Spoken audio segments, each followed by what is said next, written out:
رفقا چطورید؟ خوش اومدید به این ویدیو. من مستر تیکس هستم. اومدیم اینجا که بریم با یک ویدیو خفن از شغلای سخت دنیا. پس بی مطلی بزن بریم. حتما چنل رو سابسکرایب کن و زنگوله نوتیفیکیشن رو بزن تا ویدیوهای آینده که من بارگذاری میکنم تا اولین کسی باشه که ببینی. پس بزن بریم. لیتس گو.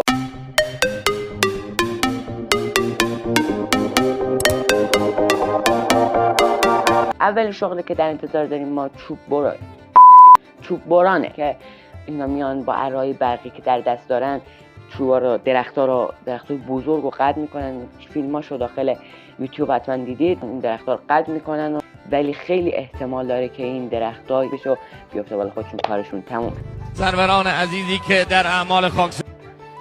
دومی شغلی که سخت، شغل ماهیگیری در دریای عمیقه. این شغل اینا ماهیگیرا میرن بالای کشتی‌های بزرگ وای میستن و ماهیگیریشون میندازن. اگر یک کوسه سید بشه این میفته داخل آبای عمیق دریاهای بزرگ و دارفانی رو ودان.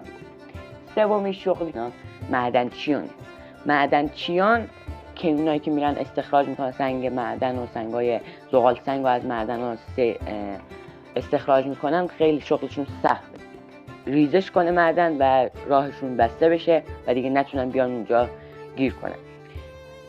پنجمین کاری که اینجا داره مهندسان پرواز و خلبان هواپیماه. اینا مسئول عملیات سیستم‌های هواپیما هستن و از اینجایی که مثلا کلیدای زیادی داره تو نمی‌دونی الان گیج میشی کدوم کلیدو باید بزنی. همونطور که داخل عکسش می‌بینید خیلی کلیدای زیادی داره.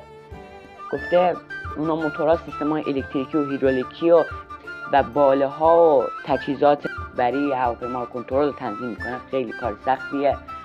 اینا در یک کابین هواپیمای تجاری تیم متشکل از 3 نفر حضور دارن. یکی کمک خلبان، یکی خلبانه، یکی هم که با همکاری میتونه هواپیما رو هدایت کنه. ششمین متخصصان مینزدایی. بله بچه‌ها، این یکی از کارهای سختی که متخصصان مینزدایی میرن داخل میدونای جنگ و مینا رو پیدا میکنن با دستگاه خیلی خطرناک و خیلی عجیب.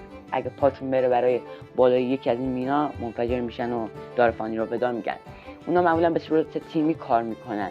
اونا از تجهیزات ویژه برای مکانیابی مینها یا حذف مینا استفاده میکنن. این تجهیزات شامل فلزیاب، مینیاب و مواد منفجره است. اگه تا اینجا از ویدیو خوشت اومد حتما لایکش کن، چنل رو سابسکرایب کن، اون زنگوله نوتیفیکیشن رو روشنش کن تا ویدیوهای آینده رو که میذارم با خبر بشی وجود بیای تماشا کنی. یکی از شغلای سخت دیگه، یعنی هشتمین شغل ما، فلزکارانه. فلزکاران بخش مهمی از دنیای مدرن هستند. چرا فلزکاری شغل خطرناکه؟ فلزکاری شغل خطرناک، این شغل در بین 10 شغل خطرناک جهان هستش.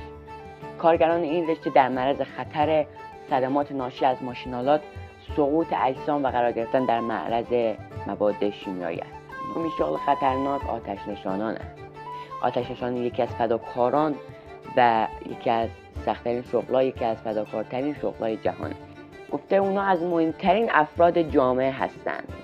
اونا جون خود را به خطر میندازن تا ما را از حریقی که به خونمون یا به جایی گرفتار شده نجاتمون بدن.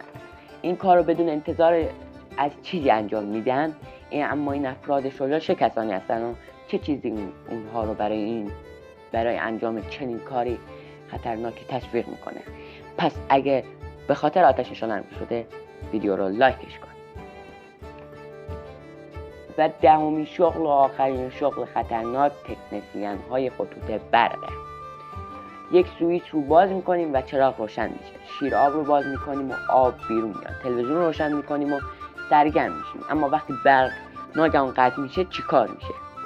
این سیمایی که میبینید رشته رشته‌اند، اونا با هم دیگه اتصال میکنن و اتصالی پیش میاد و برق قطع میشه. اگه یه خدایی نکرده دستشون با اون سیما ارتباط برقرار کنه نابود میشن، پود میشن. اگه از این ویدیو خوشت اومد حتما لایکش کن تا به دست بقیه هم برسه. تا ویدیوی بعدی، خدا نگهدار.